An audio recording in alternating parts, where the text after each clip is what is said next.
Do you feel the pulse?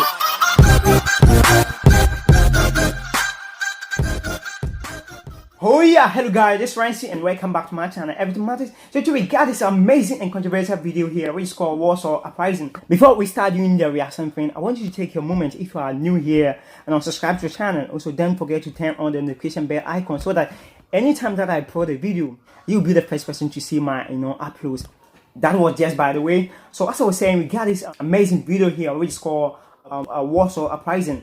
For the past days, I've been reacting to Polish content, and the more I react to their content, the more I become curious, knowing more about their history. And one thing that I realized that in every 1st August, people celebrate one of the historical moments of Poland. And I got a video here which explains much more about this Warsaw Uprising. And so, without wasting my time, let's start watching this video called The Warsaw Uprising, the unstoppable spirit of the Polish resistance. Yeah, the video is on May 22, and let's start watching there. For 5 years, execution, torture, and vicious oppression has been the fate of the Poles. But resistance, the will to fight the Nazis who occupy their homeland, has been kept alive. In the face of unspeakable brutality, the Polish Home Army, the volunteer force of resistance fighters secretly living in Poland, has continued to grow. For these fighters, discovery meant instant death. But with sabotage, indirection, and a message of hope for the people, they kept the Germans from ever feeling secure in occupied Poland. And now it was time. Russian shell. So for me to understand this part very well, the video was saying that within 5 years, over 5 years, Polish people have been brutalized, killed by other nations. And there was a time these people should have been say, enough is enough, we need to start doing something. And doing that, they have to sabotage this the nation which is oppressing them, and also wrong information also lead to not revealing the hiding place of Polish people.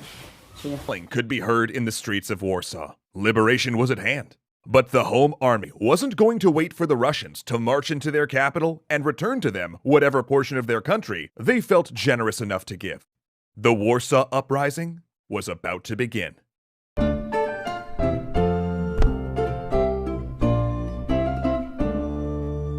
A few months ago, James was invited to Poland to attend one of their massive game jams and observe what they're doing to help grow the games industry there. With any luck, he'll get back there for their game jam in September, and I'll be hiding in his luggage to go visit my homeland. Because while in Warsaw, he fell in love with the city and its history, so much so that he worked with the folks running the game jam to help sponsor this special episode so he could talk about one of the greatest tragedies of the 20th century. So, let's begin. August 1st, 1944. The Allies have landed in Normandy, Rome has fallen, and the Soviets have pushed the German war machine off Russian soil. And in Warsaw, a people oppressed for 5 long years are about to rise up against their oppressors. But what precipitates this is the approach of the Soviet army, because the history between the Soviets and Poland is a fraught one.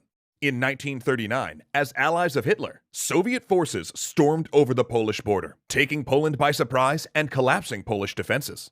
Up to that point, while not winning the war against Germany, the Polish army was taking their toll, slowing down German forces and making them pay for every inch of ground.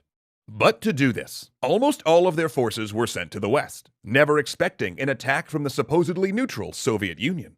When Soviet forces poured over the eastern border, it spelt the end for the Polish army. 2 weeks later, Poland would surrender, and more than half would be annexed by the Soviet Union, until they in turn lost it to the Nazis, double-crossing them. And while not as systematically brutal as Nazi occupation, the Soviet domination of Poland was still horrific. They rounded up and shot 22,000 Poles in the Katyn Forest. And even when they joined the Allies, they refused to acknowledge the legitimacy of the Polish government in exile. All of which means that many in the Polish resistance believed that the only way they'd have a seat at the table after the war is if they liberated their own country. Which leads us back to the 1st of August. The Russians are a few dozen kilometers away. As their advance continues, the Germans are guaranteed to fall.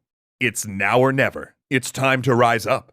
The previous night, a tense meeting had occurred, and W hour, the start of the Polish uprising, was declared.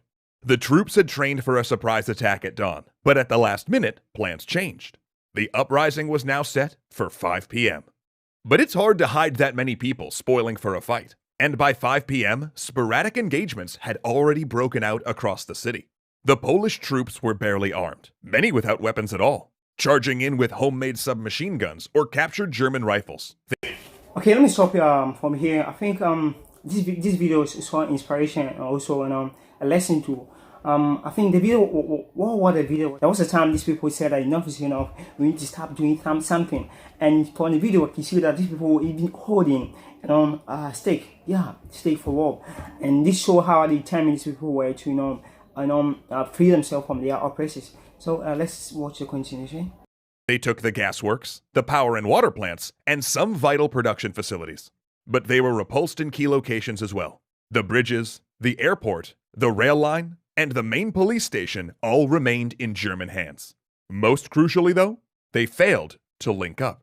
By night, groups were erecting barricades. The city was now divided, and though there would be some coordination and reinforcement, many pockets were now fighting in their own small wars. Then the bombs begin to fall. The Luftwaffe is laying waste to the city, not differentiating between civilian areas and those controlled by the resistance. The Polish Home Army doesn't have a single anti-aircraft gun, and all eyes look for signs of the Soviet Air Force, but no planes sporting the Red Star of Russia are anywhere to be seen. 4 days into the uprising, the true atrocities start. On orders of Heinrich Himmler, German troops begin going house to house, shooting every inhabitant they find. The old, the infirmed, women, children, all were gunned down. So women, children, the old, they all killed. Wow. This is a very sad one. It's indeed a sad one. Very sad one. Very, very sad one. Even the children were killed. Over the course of a week, tens of thousands of civilians are murdered as they huddled in their homes. But the Polish resistance didn't break. The Home Army ground the Germans to a halt, though its strongest battalions were also its most tragic, the Grey Ranks. They were made up of the Boy Scouts. Older scouts were frontline troops, better organized, better trained, better disciplined than most of the volunteers. The younger members ran courier duty, while the Girl Scouts served as combat medics, nurses, and munition haulers. And they all swore an oath. I pledge to you that I shall serve the Grey Ranks, safeguard the secrets of the organization, obey orders, and not hesitate to sacrifice my life. And they would hold this oath all the way unto their death. They fought house to house, door to door, in the chaotic melee of city fighting. Classmates died side by side, first loves torn apart by machine gun fire. They referred to each other as bees because they were a hive, a collective, and they would sting the Germans. They fought with the fury only possessed by the young and the righteous, and they pushed the Nazis from the burnt-out remains of the Warsaw Ghetto. They cut into the German line far enough to... So I think this part is like now and never. We need to stop doing something. We cannot just sit down. Why these people killing our children, old and women? We need to start doing something. And the video was saying that the classmates, even the young, stood up for the resistance, and they continue to push the German army away.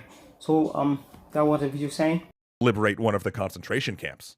384 Jews who had survived the extermination of the ghetto were still imprisoned there, and they took up arms to fight against those who had enslaved them, who had murdered everyone they knew.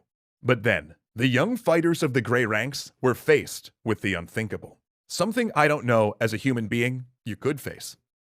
German tanks rolled forward, but it wasn't the 100 tons of steel and death that stopped the scouts. They had faced tanks before, armed only with rifles and hand grenades. No, it was what was in front of the tanks, because in front of those tanks were women. Some burned or beaten, all Polish. The Nazis were using them as human shields. It was this the scouts couldn't face. So the advance turned to a stalemate, and still aid did not come. By the end of August, the undersupplied Polish forces had to withdraw from Warsaw's Old Town, making their way through the sewers to more easily held points. For nearly a month, the soldiers, and many of the civilians, had been living off barley from a brewery the Grey Ranks had captured early in the fighting. Soon even water was scarce, with waterways clogged with corpses, and Germans cutting off remaining water mains as they advanced. At last, On the 15th of September, Soviet forces appeared on the far banks of the Vistula. A crossing attempt is made, but Soviet command only sent the lightly armored division of Polish volunteers who had joined them after the fall of Poland to try to relieve Warsaw. Of the 1,600 men who went, more than 1,000 fell to German guns. The Soviets decide that a crossing was impractical, and no further attempt would be made to aid the Polish partisans. Meanwhile, America finally attempts an airdrop of supplies, but 80% of it is accidentally dropped behind German lines. American forces will not try again. The resistance is shelled day and night. Great mortars with shells 2 feet in diameter rain down on them. Rockets slam into the few remaining upright buildings, and tanks hammer away at foxholes for scouts armed with no more than rifles. The Germans advance on the Mokotów district. The resistance is pushed back. They enter one of the major hospitals under Polish control, and they execute every wounded soldier and all of the hospital's personnel. Again, the resistance flees through the sewers. This is one of the inhuman historical, moments I've ever seen. You enter into a hospital and you see sick people over there and you start shooting them. Why? Why? Why? You continue destroying their city. Let's watch it. But 150 of them exit too early and are killed by German troops. The Poles now control only a few square blocks right against the river. They were surrounded, starving, outgunned, and outnumbered. And yet, they fought. Not like bees, but like wasps. Every house was a stronghold, every doorway a bunker, and they fought within sight of the Soviet army across the river. Yet no aid came. They fought with the determination of the damned. I think from what I would say is Polish spirit of resistance is like we don't need to give up. We're going to fight to the last man standing, and that is very good. You don't need to give up in any situation. It's the last man standing. And they fought and fell. The outcome was inevitable. Surrender had to come. Germans wary of fighting and interested in concentrating on the Soviet threat offered terms. The entire population of Warsaw was to be expelled, but no one was to be executed. The terms were accepted. The resistance fighters spent their last days forging documents for the Jewish members among them. 15,000 of the home army were taken away as POWs, and 500,000 civilians were shipped out of the city. The lucky ones were simply let go, with no homes, no food, no jobs. But 60,000 ended up in the death camps, and 90,000 more found themselves unloaded at forced labor yards. And after the surrender, Himmler said, "The city must completely disappear from the surface of the earth, and serve only as a transport station for the Wehrmacht. No stone can remain standing." so all this was all about the transport station. Is that what the video is saying? Is that what it is? So because of transport station, you need to kill hundreds of people. Why? Well, this does not make any sense. Every building must be razed to its foundation. And in one of the last great acts of senseless destruction perpetrated by the Nazi regime, German engineers took flamethrowers and dynamite and systematically, building by building, block by block, wiped Warsaw off the map. By the time 3 months later, when the Russians finally crossed the Vistula, 85% of the buildings in Warsaw had been leveled. Monuments, schools, libraries, historical sites, all reduced to rubble and ash. If you go to the historic district of Warsaw today, what you're actually seeing is a reconstruction, an attempt to rebuild based on old photographs and paintings. If you walk the halls of the royal castle, you're not seeing a building that's been standing for 400 years. Instead, you walk through a palace completed in 1984. And in the rubble of that city lay 70% of the young people of the gray ranks. But their sacrifice was not forgotten, for their nation still stands, long after the 1,000-year Reich was wiped from the earth.